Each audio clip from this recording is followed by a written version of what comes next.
ఈరోజు నేను మిరియాల రసం పెట్టబోతున్నాను. మిరియాలు, వెల్లుల్లి, ధనియాల పొడి, జీలకర్ర, అల్లం వెల్లుల్లి పేస్టు, చింతపండు, కొత్తిమీర, ఎండుమిర్చి. ఈ మిరియాలు, జీలకర్ర, వెల్లుల్లి రోట్లో వేసుకొని కొంచెం కచ్చా పచ్చగా దంచుకోవాలి. ఈ రసానికి ఎక్కువ ఆయిల్ పట్టదు, 2 స్పూన్లు. జీలకర్ర, ఆవాలు, మినపప్పు వేయాలి కదా. ఇప్పుడు ఎండుమిర్చి, కరివేపాకు, మిరియాలు, వెల్లుల్లిపాయ కొంచెం బ్రౌన్ కలర్ వచ్చేదాకా కొంచెం ఆయిల్లో వేగనివ్వాలి.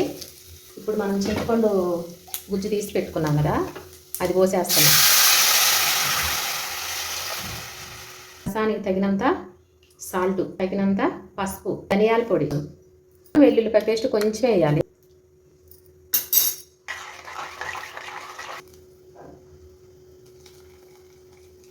లాస్ట్గా కొత్తిమీర.